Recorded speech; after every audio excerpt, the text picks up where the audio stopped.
sur les retraites, il se trouve que c'est un sujet où l'action publique a agi. Hein, et donc, il y a quelqu'un que tout le monde a oublié, effectivement, qui s'appelle Lionel Jospin, qui avait mis en place un fonds de réserve pour les retraites. Ce fonds de réserve, il est doté de plus de 30 milliards. 35, je dirais même. Voilà. Ouais. Mais il y a des engagements qui fait que bon. D'autre part, les systèmes de retraite complémentaires ont eux aussi des fonds de réserve. Et le président du Conseil d'orientation des retraites, qui est censé être quand même la personne qui connaît le mieux l'état des retraites en France, nous dit ces fonds de réserve, leur total c'est 116 milliards d'euros. Donc au bas mot, on a, j'avais en tête aussi. Voilà, au bas mot, on a 150 milliards de réserves pour les retraites. Il y a un petit problème, Gilles, dans votre... Non, mais... Dans la... non, continuez. Et alors, j'ai pas fini.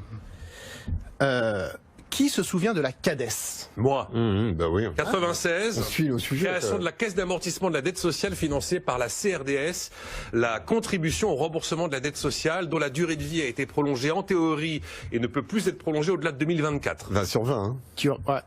Élève Dose, vous avez les félicitations du jury. Merci. Donc en 2024, effectivement, la CADES... Mais attendez, j'ai pas présenté les autres en fait. Non, mais attendez, je finis, parce que c'est quand même incroyable. On sait même pas qui est Gilles Ravaud là pour l'instant. Oui, mais c'est pas grave. Ça n'a aucune espèce d'importance. Parce que ça, c'est une chose, information chacun peut vérifier sur Internet facilement. Donc la CADES, effectivement, aura fini de rembourser la dette de la Sécu en 2024 et dégagera au minimum encore 24 milliards d'euros. Le président de la CADES... dégagera 24 milliards. Mais oui, Jean-Louis Ray déclare: aucun gouvernement n'a eu à arbitrer une telle manne.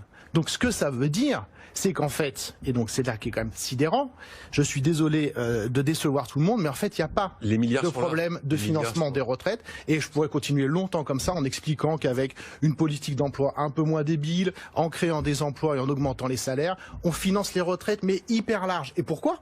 Parce qu'il y a eu plein de réformes des retraites. Oh là, oui. Et qu'en fait, les gens qui arrivent à la retraite aujourd'hui le constatent, les retraites ont vachement baissé. Et en fait, le vrai problème des retraites, c'est la pauvreté des vieux, qui va arriver de façon évidente dans les prochaines années. Qui n'est pas massive aujourd'hui. Qui n'est pas du tout massive aujourd'hui, qui est la plus grande réussite de l'histoire sociale de la France.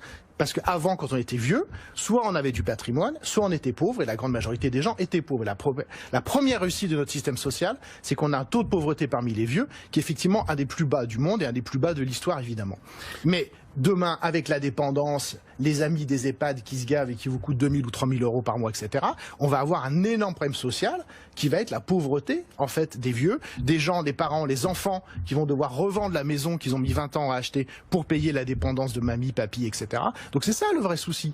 Et je passe sur l'incroyable écart d'espérance de vie qui existe dans notre pays.